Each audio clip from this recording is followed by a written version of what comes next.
বিল দুটা পাশ হয়ে গেল।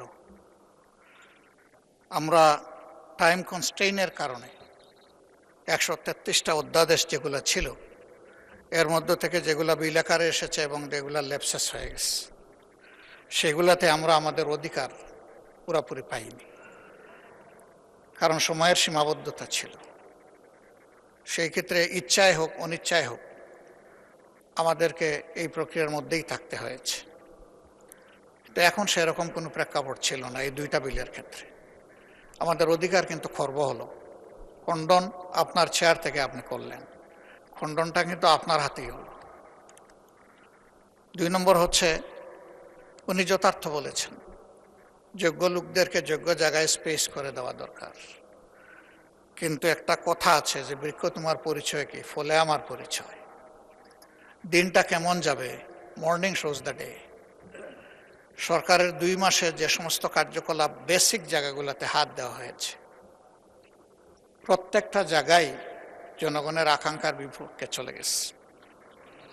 বাংলাদেশ ব্যাংকের মতো, আমি বেসিক জায়গা বলেছি, আমি কোনো কার্ড এগুলো বলি নাই, নীতিগত যে জায়গাগুলো, বাংলাদেশ ব্যাংকের মতো সেন্ট্রাল ব্যাংকের গভর্নর নিয়োগের ক্ষেত্রে যে কাজটা করা হয়েছে এবং সাবেক গভর্নরকে বিদায় দেওয়ার যে পদ্ধতি অনুসরণ করা হয়েছে, জাতি এটা দেখেছে।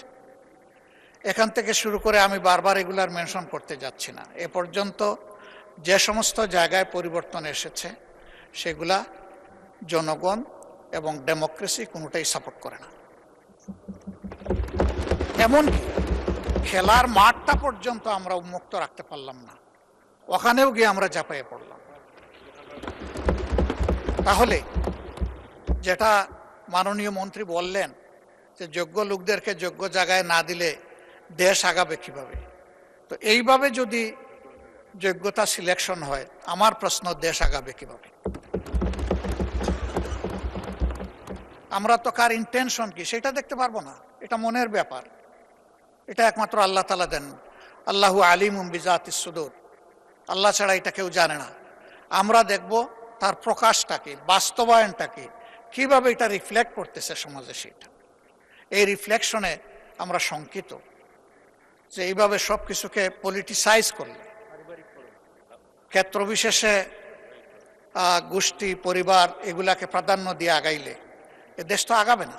আমরা তো সবাই মিলে চাই যে দেশটা এগিয়ে যাক, এ পর্যন্ত সেরকম দৃশ্যমান কোনো কিছু আমাদের কাছে নেই।